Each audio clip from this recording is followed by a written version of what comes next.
नाथनगर विधानसभा जन सुराज का भवी प्रत्याशी पिंटू कुमार गुप्ता ने नाथनगर विधानसभा का क्षेत्र का दौरा कर रहे हैं। जनता का समस्या के बारे में जान रहे हैं। आइए देखिए मेरे खास रिपोर्ट में। विधानसभा की सबसे बड़ी समस्या है एक बाढ़ग्रस्त क्षेत्र। अगर चाह लिया जाए इस बाढ़ को नियंत्रित किया जा सकता है।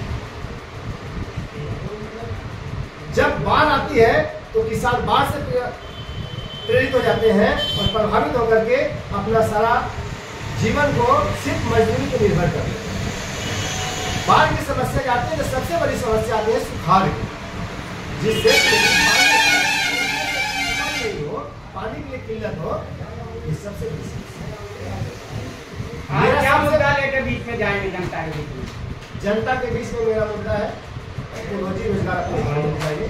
शिक्षा की व्यवस्था अच्छी से अच्छी हो, जिसके लिए कि हमें इस क्षेत्र में आने से पूर्व ही शिक्षा को सुधारने के लिए और समाज में एकता लाने के लिए, समाज में जागरूकता लाने के लिए ज्ञानदान आश्रम चला है, जिसका महत्व है कि खेती कैसे बढ़िया से हो इसका ज्ञान दिया जाता है। लोग गरीब मजदूर अपने बच्चे को भी बढ़िया ढंग से कैसे पढ़ा सकते हैं, इसका व्यवस्था किया जाता है।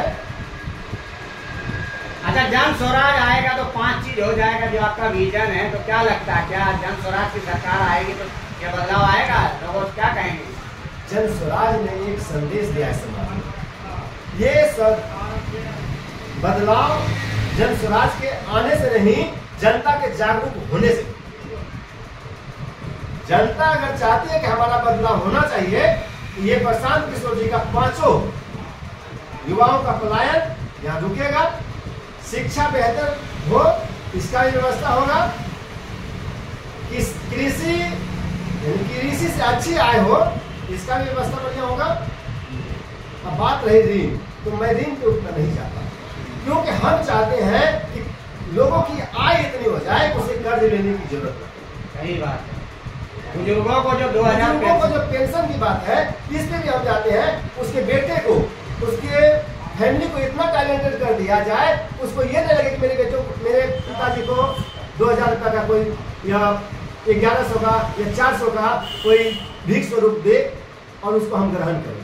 आज आप देख लीजिए कि किसी भी मिडिल या वीआईपी फैमिली में वृद्धा पेंशन लागू नहीं होता, या लागू होता भी है तो क्या वो लोग उतना एक्टिव है उसको लेने के लिए? क्यों नहीं है? क्योंकि वो आर्थिक रूप से मजबूत है। तो मेरा इस दोनों चीज में बहुत कम राय है।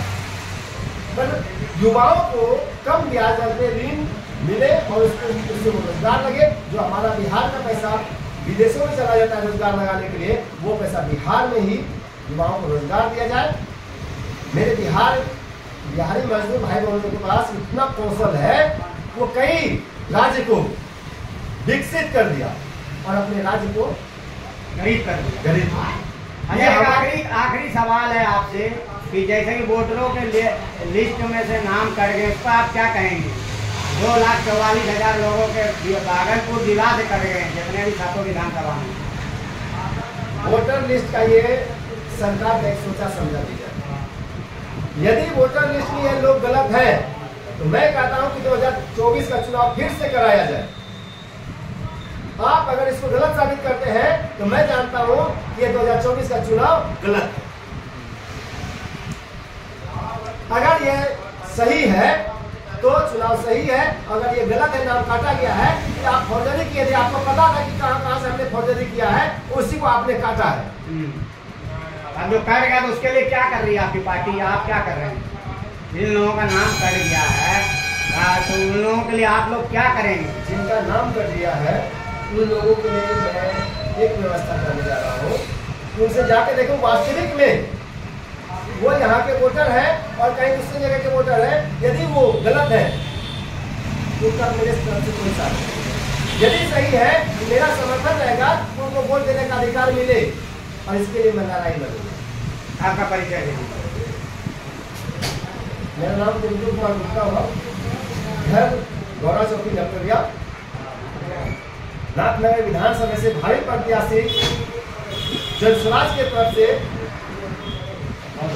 मैं सिलेक्टेड किया गया हूं और मैं जनस्वराज में, ये राजनीति में क्यों आया, इसका एक ही रीजन है कि मैं गरीब जो बिखर रहे हैं, हमारे मजदूर भाई, हमारे गांव समाज के बच्चे जो आज अपना सही दिशा निर्देश नहीं दे पा रहे हैं, समय व्यस्त इधर से उधर गुजारते हैं, उनको अधिक से अधिक लाभ पहुंचा सकूं, उनको एकत्रित कर सकूं, बस यही मेरा विजन है। और मेरा एक ही परिचय ये भी है कि मैं एक मजदूर हूँ और मैं अभी ऑटो चलाता हूँ। ऑटो चला के ही गांव-गांव जाकर के अपना प्रचार करता हूँ। लोगों को ये भी समझाता हूँ कि सरकार के बदौलत नहीं, आप अपने बदौलत अपने जीवन को सफल बनाइए और सरकार को समझिए वो क्या कर रहा है। आप जो चाहिएगा वो सरकार करे, सरकार जो चाहे वो उसको मत करो। बहुत बहुत धन्यवाद।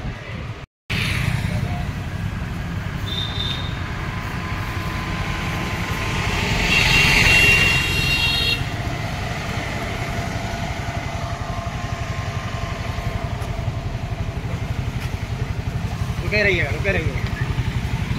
तो